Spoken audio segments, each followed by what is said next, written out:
Welcome to another episode of the Claim Your Life podcast moment presented by TBG. As always, a big thank you to TBG's in-house studio and production staff. We can't do this without you. Here's Jane. Welcome back, everybody. Wow, did I set off a flurry of questions around my subject last week about appointing an executor.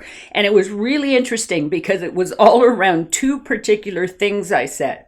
What do you mean, Jane? It's very different appointing an executor today. And you mentioned duties. What kinds of duties? I have no idea whatsoever what an executor would have to take care of. So let me address those two in particular. The first one, let me say that this should indicate how much being an executor has changed.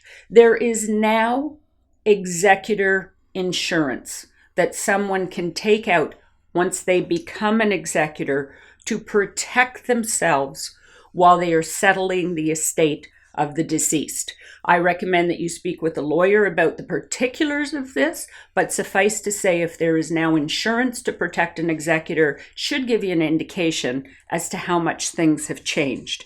Now, on to the second firestorm of questions around, okay, actually someone's just asked me to be an executor. I don't know what that means. What does it mean? So here are just some of the responsibilities of an executor or an executrix. 1, take care of all funeral arrangements and pay any related expenses. 2, identify all checking and savings accounts of the deceased. 3, notify all financial institutions of the death and obtain current balances on deposit. 4, notify all credit card institutions and charge accounts of the death and obtain current balances. 5, access and list the contents of any safety deposit boxes. And I'll wrap up just with a number 6 here.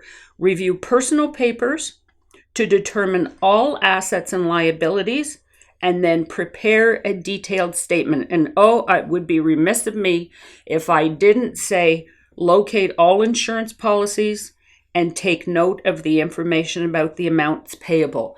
This is only a small piece of the list of executors' responsibilities. So if you've been asked to take on the role of an executor in a person's planning process, then for your own self, make sure that with the stroke of a pen, you claim your life and protect yourself in this very important role. Have a great day. Thank you for listening, and Jane will be back next week with more listener feedback and another moment to help you claim your life. Be sure to follow Jane at janeblaufus.com. And on behalf of TBG, have a great week.